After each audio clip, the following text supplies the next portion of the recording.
फिरदौस मिर्जा साहब, कानून की नजर से अगर आप देखें तो जो ये कहा तर्क दिया गया कि आप डिस्क्रिमिनेशन हटाने के साथ हटाना चाहते तो और आप वाकई में डिस्क्रिमिनेशन कर रहे हैं, यानी समाज के अंदर जो दलित है, पिछड़े हैं, जो समाज का 80% है, उनके अलावा जो 20% लोग हैं उनको ही आपने टारगेट करके उनको विलन बना दिया। तो ऐसे में क्या आज सुप्रीम कोर्ट ने जो स्टे किया, क्या वो जस्टिफाइड आपको लगता है? क्या कानून सम्मत नजर आता है? पहले तो हम ये समझेंगे कि आज सुप्रीम कोर्ट ने किया क्या है जी। फिर थोड़ा सा हमने ये भी देखना चाहिए कि हम एग्जैक्टली किन कानूनों से डील कर रहे हैं। तो सुप्रीम कोर्ट ने कुछ क्वेश्चंस फ्रेम किए। सुप्रीम कोर्ट कहता है कि जो कास्ट बेस्ड डिस्क्रिमिनेशन है, मैं इनको शॉर्ट में कर रहा हूं, उसको शॉर्ट बेस्ड डिस्क्रिमिनेशन है, तो वो आपने डिफाइन तो कर दिया, लेकिन उसको डील कैसा करें इसका कोई मैकेनिज्म नहीं दिया। नंबर 2, उन्होंने ये कहा है कि कास्ट बेस्ड डिस्क्रिमिनेशन जो है वो आपने ब्रॉडर कास्ट को दिया है, लेकिन अभी जो हमारा जजमेंट आया है जिसमें सब क्लासिफिकेशन है शेड्यूल कास्ट में करने की बात हुई है, तो वो जो अति पिछड़े सब कास्ट है शेड्यूल कास्ट में ही, उनके लिए आपने क्या सेफगार्ड्स अलग से रखे हैं। सेग्रीगेशन ये एक वर्ड आपने यूज किया है उसमें, लेकिन इसको डिटेल्स में सेपरेट या इक्वल या इस तरह से उसका डेफिनेशन आर्टिकल 14 के तहत नहीं कर पाए हैं आप। रैगिंग आपने डिलीट कर दिया, वो क्यों किया? तो और इस तरह के कई सारे क्वेश्चंस हैं। अब ये क्यों हुआ, ये रेगुलेशन क्यों आया? तो 2012 के ऑलरेडी रेगुलेशंस हुआ करते थे जिसमें शेड्यूल कास्ट और शेड्यूल ट्राइब को डील किया था, ओबीसी उसमें नहीं थे। लेकिन हाँ, उसमें religion based, caste based, creed based, birth of place of birth based discriminations को उन्होंने लिया था। लेकिन रोहित वेमुला की मदर और पायल तड़वी की मदर, इन्होंने एक पिटीशन फाइल किया था कि ये जो अभी कानून है हमारे पास या रेगुलेशंस है, एक्चुअली रेगुलेशंस ये पूरी तरह कानून नहीं होते हैं, ये कोई पार्लियामेंट के बनाए हुए एक्ट नहीं है, बल्कि एक एडमिनिस्ट्रेटिव बॉडी यूजीसी इन्होंने सबऑर्डिनेट लेजिस्लेशन के तौर पे लाए हुए रेगुलेशंस हैं जो पार्लियामेंट के सामने रखना है। तो 2012 के नॉन सेटिस्फाइड होने से वो सुप्रीम कोर्ट आए। सुप्रीम कोर्ट ने कहा, 2 जजमेंट है, अमित गुप्ता वाला भी जजमेंट है और फिर इनके भी पीआईएल्स में ऑर्डर्स है जिसमें यूजीसी ने अंडरटेकिंग दिया था कि हम बेटर रेगुलेशंस ला रहे हैं। लेकिन जब ये अभी के रिसेंट जो आए हैं रेगुलेशंस 2026 के 13 जनवरी 2026 का, ये सचमुच ही बड़ा डिफेक्टिव रेगुलेशन। ये उन बच्चों को जो पिछड़े समाज से आते हैं, जिनके साथ में हैबिचुअली जुल्म होता है, जो कई लोग जुल्म को जुल्म नहीं समझते, उस जुल्म को, उनके साथ इंसाफ के बजाय ज्यादा नाइंसाफी करने वाला मुझे पर्सनल पढ़ने के बाद लगा कि 2012 का बेटर था, ये नहीं है। उसके अगर थोड़े से रीजंस मैं दूं तो सबसे पहले साहब बड़ी बात कह रहे हैं, थोड़ा सा अगर इसको एक्सप्लेन कर देंगे हमारे दर्शकों के लिए तो बेहतर होगा।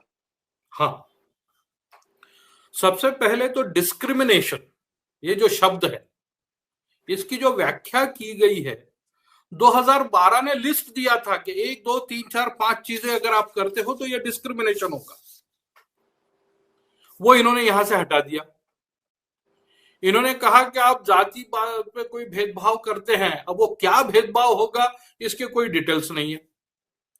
2012 का जो रेगुलेशन है वो पनिशमेंट प्रिस्क्राइब करता था, इस रेगुलेशन में से पनिशमेंट गायब है। फिर इसमें जो कमेटी बनाई है उन्होंने, कमेटी का चेयरमैन उस इंस्टीट्यूशन का हेड होगा और वही इंप्लीमेंटिंग भी होगा, उसी को इंप्लीमेंट और एग्जीक्यूट करना है। ये क्या बात हुई कि जो अथॉरिटी पुलिस ही को आपको अगर सजा देने के अधिकार देने हैं तो फिर तो सब मामला ही गड़बड़ हो जाएगा। फिर कोई क्लैरिटी नहीं है कि किस तरह से प्रोसीडिंग्स चलेगी। आपने कहा कि हर इंस्टीट्यूशन ने अपने रूल्स खुद बना लेने, उसके बाद एक सबसे खतरनाक बात ये रही है कि साल भर में आपके यहाँ क्या क्या हुआ है, किस तरह के जुल्म हुए हैं, आपने उनको किस तरह से डील किया है, वो आपको वेबसाइट पर रखना है। तो हम तो वैसे ही डेटा छुपाने में बड़े इंटरेस्टेड रहते हैं। तो अगर वो डेटा रखना है कि हमारे कॉलेज में इतने इतने ऑफेंसेस हुए, तो हम वैसे ही उसको दफन कर देंगे। तो इनको जो बनाना था, सुप्रीम कोर्ट ने एक बात बिल्कुल सही कही है कि कुछ जूरिस्ट्स को बिठाना चाहिए था इनको फ्रेम करने के लिए। डिस्क्रिमिनेशन देखिए, कास्ट बेस्ड डिस्क्रिमिनेशन, ये पेनल जो ऑफेंसेस होते हैं ना, उनसे बहुत अलग होते हैं। ये हमारी सोसाइटी में इंग्रेडिएंट है। उनको डील करने के लिए उसके एक्सपर्ट्स को बिठाना चाहिए। तो एक बड़ा मजेदार डेफिनेशन उन्होंने स्टेक होल्डर का लिया है। ये कहते हैं कि किसी स्टेक होल्डर के खिलाफ कोई जुल्म नहीं होना चाहिए। लेकिन जब डेफिनेशन देखते हैं कि who are the stakeholders, तो stakeholder mean students, faculty member, staff and members of the managing committee including head of the committee, that is the HEI। तो आप जो मैनेजमेंट कमिटी है, जो इंस्टीट्यूशन को मैनेज कर रहा है, जो बॉसेस है, उनको भी स्टेक होल्डर के आपने डेफिनेशन में ले लिया। जिस पर जिम्मेदारी है उस कमिटी को हेड करने की और सारे डिसीजंस को इंप्लीमेंट करने की, उसको भी आपने स्टेक होल्डर के डेफिनेशन में ले लिया। जिनके बारे में आपको डर है कि स्टूडेंट्स के साथ जुल्म कर रहे हैं, उनको भी आपने स्टेक होल्डर्स के श्रेणी में ले लिया। और फिर आप उसको कहते हो कि इनमें से किसी के साथ जुल्म नहीं होना चाहिए। तो इस तरह के जो ये इतना डिफेक्टिव रेगुलेशन है कि वो 2012 का बेटर है। तो आज जो सुप्रीम कोर्ट ने स्टे लाया, कंचना जी, आई एम सॉरी, लेकिन मुझे लगता है कि वो बेटर ही हुआ। एटलीस्ट 2012 का जो क्लैरिटी वाला रेगुलेशन था, वो आज से आगे भी इंप्लीमेंट होता रहेगा, क्योंकि इसके स्टे का इफेक्ट ये है कि 2012 का रेगुलेशन फिर से रहेगा और 2026 नहीं चलेगा। बट फिरदौस भाई, एक सवाल यहाँ पे है, क्या सुप्रीम कोर्ट ने इसको डिफेक्टिव मानते हुए ये स्टे दिया है, या जिस तरीके का अपर कास्ट का जिस तरीके से रिएक्शन आ रहा था, जिस तरीके का प्रेशर आ रहा था, उसके संदर्भ में दिया है? क्यों? उसका कारण ये था कि कहीं ऐसा ना हो अपर कास्ट के खिलाफ ही इस गाइडलाइन का इस्तेमाल। मुझे तो लगता है मंशा शायद ये थी इसको। इफ आई यानी अगर मैं कागज पे और ब्लैक एंड व्हाइट में जो ऑर्डर है सुप्रीम कोर्ट का, उससे चलूं, तो सुप्रीम कोर्ट ने जो डिफेक्ट्स पॉइंट आउट किए वो बड़े क्लियर है। देखिए, आप कहते हैं कि डिस्क्रिमिनेशन नहीं होना चाहिए, इन चीजों को डील करें, लेकिन किस तरह से डील करें उसके तो क्लैरिटी दीजिए। आपके मार्क्स कम दिए जा रहे हैं और वाइवा हाउस में मार्क्स कम दिए जा रहे हैं, हॉस्टल में खराब रूम दिया जा रहा है, आपको बैठने की जगह गलत है, क्लासरूम में कास्ट से आपको नाम से पुकारा जा रहा है, आपको अलग जगह पर एग्जामिनेशन के लिए बुलाया जा रहा है, आपको लेबोरेटरी में आपको काम नहीं दिया जा रहा है। ये इस तरह के जो डिस्क्रिमिनेशंस होते हैं, उनको कैसा डील किया जाए, डिस्क्रिमिनेशंस क्या है, इसकी आप लिस्ट तो दीजिए। जो 2012 में दी थी, आपने दी नहीं है। उन्होंने कहा है कि आपने लिख दिया कास्ट बेस्ड डिस्क्रिमिनेशन, क्योंकि दो डिस्क्रिमिनेशन आए हैं, पहले एक ही डिस्क्रिमिनेशन था। अब डिस्क्रिमिनेशन डिफरेंट ग्रुप्स के बेसिस पर है, plus caste based discrimination against schedule caste, schedule tribe और ओबीसी है। लेकिन दोनों के प्रोसीजर्स आपने अलग अलग नहीं दिए। फिर आपने कमिटी बनाई, रिलीजन बेसिस डिस्क्रिमिनेशन आपने उसमें रेफर किया है डिस्क्रिमिनेशन में, लेकिन कमिटी में माइनॉरिटी का कोई रिप्रेजेंटेटिव नहीं है, सुप्रीम कोर्ट के ऑर्डर में आया नहीं। लेकिन मुसलमानों के साथ जो होता है, मुसलमान स्टूडेंट्स के साथ कई शिकायतें आ रही है आजकल। Tadvi was a Muslim tribal. उसके बाद फिर क्रिश्चियंस के साथ जो हो रहा है, वो स्टेक होल्डर्स के साथ, तो माइनॉरिटी का भी रिप्रेजेंटेशन होना चाहिए। ये सारी कमियां हैं इसका। बट फिरदौस भाई, क्या आपको लगता है कि ये जो बात अभी कंचना ने जिस पर इशारा किया कि शायद कोर्ट जिस तरीके से दबाव था उस पर कोर्ट ने शायद फैसला दिया है, क्या पॉइंट ऑफ लॉ पे नहीं किया है? और क्या आपको वाकई में लगता है कि कोर्ट एक बहुत मजबूत कानून या गाइडलाइंस बनाने की दिशा में आगे बढ़ेगी? ये भी तो सकता है सारा मामला कोर्ट स्टोरेज चला जाए, सालों साल सुनवाई होती रहे। नहीं, देखिए, इसमें कंचना जी ने बहुत अच्छे पॉइंट्स रखे हैं, जिसमें से एक पॉइंट है जो उनका, पहले मैं उसको एड्रेस करता हूँ, फिर आपके सवाल पे आता हूँ कि आईआईटी बाहर है। आईआईटी सिर्फ आईआईटी ही बाहर नहीं है, सारे मेडिकल कॉलेजेस बाहर है, सारे लॉ कॉलेजेस बाहर है, सारे एजुकेशन कॉलेजेस बाहर है, क्योंकि यूजीसी जो अप्लाई करता है वो सिर्फ उन्हीं कॉलेजेस को और एजुकेशनल इंस्टीट्यूशंस को ही एप्लीकेबल है। इंजीनियरिंग कॉलेजेस AICTE कंट्रोल करती है, एजुकेशन कॉलेजेस NCTE कंट्रोल करती है, law colleges bar council control करती है, medical colleges medical commission control करता है, उसको ये अप्लीकेबल नहीं है। तो सारे प्रोफेशनल कॉलेजेस तो वैसे ही बाहर हो गए, उनके लिए कुछ नहीं है। तो जब इतने अलग अलग डिफरेंट तरह के इंस्टीट्यूशंस में से सिमिलर कानून आना चाहिए, तो आप रेगुलेशन से काम नहीं चल सकता। इसके लिए पार्लियामेंट का एक्ट ही आना चाहिए। जैसा विशाखा वाली केस में हमने देखा, विशाखा वाली केस में सुप्रीम कोर्ट ने एक कानून का पूरा ड्राफ्ट बना के दिया था 1997 में।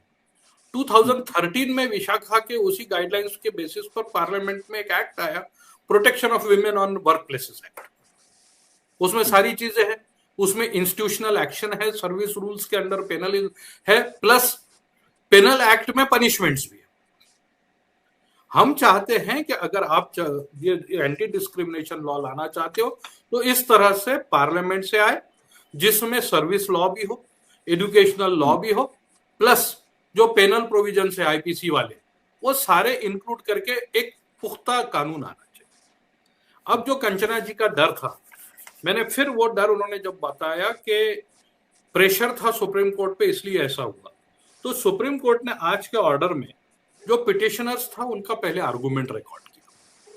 वो आर्गुमेंट ऐसा था कि ये इसमें हमको एक्सक्लूड किया गया है, ओपन कैटेगरी वालों को, जो सवर्णों को एक्सक्लूड किया गया और टारगेट किया जाने का डर है, और हम पर कास्ट बेस्ड डिस्क्रिमिनेशन जो यूनिडायरेक्शनल है, उससे हम पर इसके कार्रवाई होने का डर है और हमारा फंडामेंटल राइट्स वायलेट हो रहे हैं, और हमको ये डर है कि इसका मिसयूज होगा, इसलिए आप इसको स्टे कीजिए। ऐसा आर्गुमेंट रिकॉर्ड किया। और उसके बाद सुप्रीम कोर्ट कहता है कि हमने जो इसको देखा, कानून को पढ़ा, उसमें हमने कमियां जो पाई है, जो मैंने पहले पढ़ के सुनाई, कि आपने कोई डिस्क्रिमिनेशन के अगर होता है तो उसको डील कैसा करे, उसका प्रोसीजर नहीं दिया। यानी it was talking about schedule जो डिस्क्रिमिनेटेड क्लासेस है उनके लिए, फिर उसमें के जो बहुत ज्यादा डिस्क्रिमिनेटेड है, यानी उन क्लासेस में भी जो डिस्क्रिमिनेटेड है उनके लिए आपने कुछ नहीं। रैगिंग ये 2012 में था, उसको आपने ड्रॉप कर दिया, तो आपने 2 क्लासेस क्रिएट कर दी, जिसमें रैगिंग जिसके साथ हो रही है और जिनके साथ इस तरह का कास्ट बेस्ड डिस्क्रिमिनेशन हो रहा है, तो ये भी आर्टिकल 14 के खिलाफ जाता है, इसको भी आप लाइए। तो मुझे ये ऑर्डर देख के ऐसा लगता है कि ये प्रेशर में नहीं, बल्कि सचमुच ही सुप्रीम कोर्ट की मंशा है कि एक मजबूत कानून आए, उसके डायरेक्शंस दिए। अब इन डायरेक्शंस की वजह से लटकेगा नहीं, 2012 के ऑलरेडी हमारे पास है, जरूरत है प्रॉपर इंप्लीमेंटेशन। अगर वो प्रॉपरली इंप्लीमेंट होता है तो 2012 भी ओबीसी को कवर करता है। उसका रीजन ये है कि ओबीसी ये वर्ड उन्होंने यूज नहीं किया, लेकिन 2012 में बहुत क्लियरली जब डिस्क्रिमिनेशन आता है तो उन्होंने 2 पार्ट में बांटा उसको। नंबर 1 कास्ट बेस्ड डिस्क्रिमिनेशन, जिसमें उन्होंने कास्ट को डिस्क्राइब नहीं किया, तो इट कवर्स ऑल कास्ट। फिर उसके सब रूल 2 में उन्होंने स्पेसिफाई किया कि शेड्यूल कास्ट और शेड्यूल ट्राइब के साथ क्या डिस्क्रिमिनेशन हो सकता है। तो अगर अभी भी ओबीसी के साथ कोई जुल्म हो सकता है तो 2012 का रेगुलेशन उसको डील करेगा। 2012 का माइनॉरिटीज के साथ रिलीजन बेस पर होता है, उसको भी डील कर रहा है, लेकिन वो थोड़ा कमजोर है, उसका इम्प्लीमेंटेशन का जो प्रोसेस है वो कमजोर है 2012 का। तो उसी को अमेंड करके इम्प्लीमेंटेशन का प्रोसेस, अपील प्रोसेस प्रॉपर करने की जरूरत है, क्योंकि 2012 में इंस्टीट्यूशनल अपील था, कोई इंडिपेंडेंट नहीं था। वो 226 में आया, 2026 में ऑम्बुड्समैन रखा है उन्होंने। तो ये कानून अगर सचमुच सरकार की मंशा है कि अच्छा हो, सुप्रीम कोर्ट की तो हमें जो 3 जजमेंट्स मैंने बताया, अमित गुप्ता का, उसके बाद वो दोनों मदर्स का, दोनों में उनके डायरेक्शन थे कि इसको रोबस्ट कानून बनाया जाए, एक मजबूत कानून बनाया जाए। और आज भी जो ऑर्डर किया है वो भी उसी लाइन पे है, उन्होंने वो लाइन को छोड़ा नहीं। तो बिल्कुल, मुझे लगता है हमारे पार्लियामेंट ने कानून बनाना चाहिए। बहुत हमारे बहुत सारे दर्शक जो इस कार्यक्रम को देख रहे होंगे, उनको फिरदौस मिर्जा जी की बातों को सुनने के बाद वो बहुत सारी बारीकियां उनको समझ में आई होंगी, जिसको लेकर शायद उनके दिमाग में कोई कंफ्यूजन रहा होगा या किसी तरीके की मिसअंडरस्टैंडिंग रही होगी, अब वो क्लियर हो गई एक तरीके से।